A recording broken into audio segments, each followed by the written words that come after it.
Cet atelier que mon département organise après chaque COP est l'occasion de partager avec l'ensemble des acteurs concernés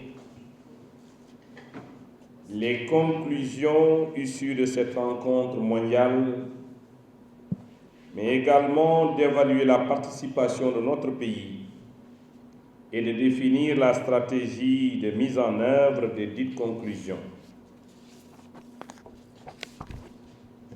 Je voudrais saisir cette occasion pour réitérer les félicitations du gouvernement du Sénégal à l'endroit du Royaume-Uni et de l'Italie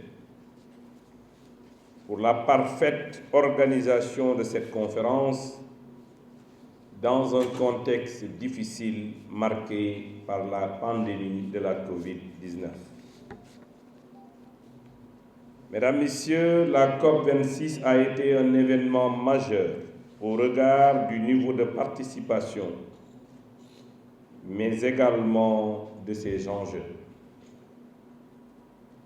En effet,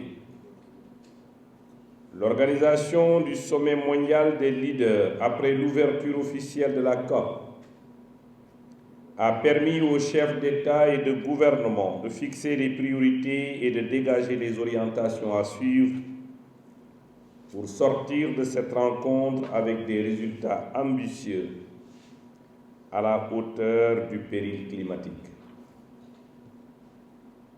Ces orientations ont pleinement contribué à l'adoption du pacte de Glasgow, qui a été arraché à la dernière minute après d'âpres négociations.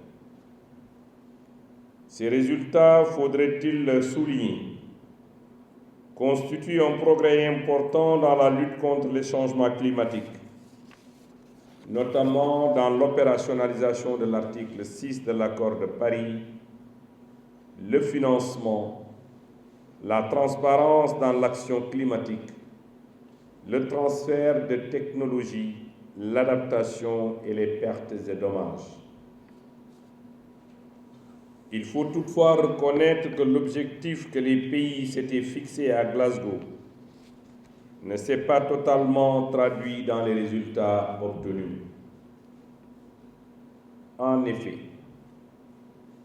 les attentes étaient très fortes sur le financement de l'adaptation à travers l'instauration d'un prélèvement sur toutes les transactions du marché carbone, mise en place par l'article 6 de l'accord de Paris pour financer les besoins en matière d'adaptation.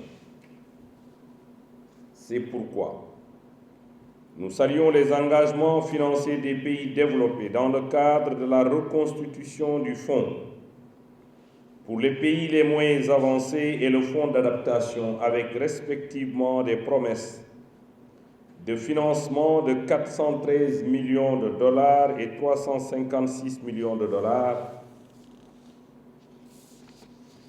Le Sénégal se réjouit de ces efforts et note avec beaucoup de satisfaction la décision historique des États-Unis d'Amérique de contribuer pour la première fois au fonds d'adaptation avec un don d'un montant de 50 millions de dollars.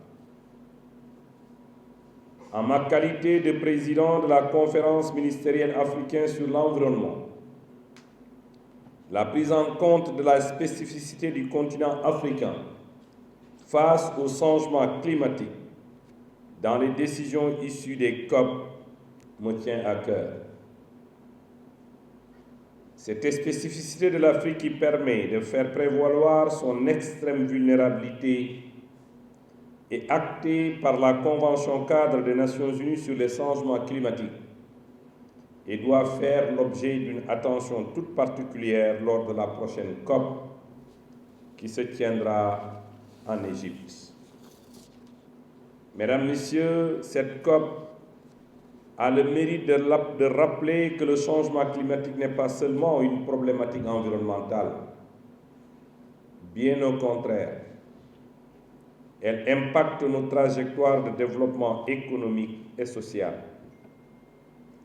d'où la nécessité de procéder à une bonne évaluation des enjeux en négociation pour contribuer à préserver l'intégrité climatique dans le respect de nos spécificités nationales.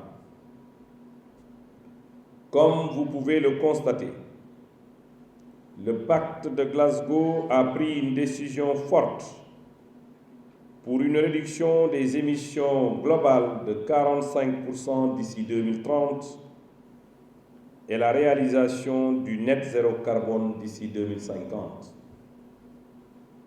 Cette décision ambitieuse est à saluer car elle recoupe les recommandations du groupe intergouvernemental d'experts sur l'évaluation du climat GIEC.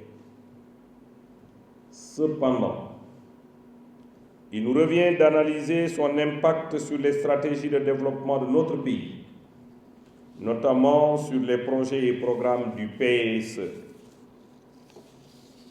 L'objectif étant d'éviter à tout prix que cette mesure n'obère nos projections en matière de développement économique et social. Une telle démarche appelle une implication forte de toutes les parties prenantes ainsi qu'une mise en cohérence de ces décisions avec notre contribution déterminée au niveau national qui constitue le document d'engagement de notre pays au titre de l'accord de Paris sur le climat. Nous devons également travailler dans le sens de renforcer le consensus africain pour continuer à parler d'une seule voix afin de mieux faire entendre la position de notre continent. Je voudrais dans ce sillage féliciter et remercier les négociateurs africains pour leur ténacité et leur persévérance pour défendre les intérêts de l'Afrique. Mesdames, Messieurs, je voudrais, avant de clore mon propos, renouveler mes remerciements aux membres du Comité national changement climatique pour leur détermination à porter toujours haut le drapeau du Sénégal dans ces négociations difficiles et complexes. Je remercie particulièrement M. Libas Ba, président du COMNAC, et félicite M. El Hadj Mbaye, coordonnateur du groupe africain sur l'article 6 de l'accord de Paris, et Mme Madeleine Diouf Sarr qui vient d'être portée à la tête du groupe des négociateurs des PMA. Par ces décisions par ces positions que vous méritez amplement, vous contribuez au rayonnement de notre pays dans ces négociations internationales sur le climat. Je remercie aussi les partenaires qui nous ont accompagnés dans la préparation et dans la participation de notre pays à cette COP. Je réserve une mention spéciale à l'Assemblée nationale, la société civile, le secteur privé et surtout la presse pour la couverture de la participation de notre pays.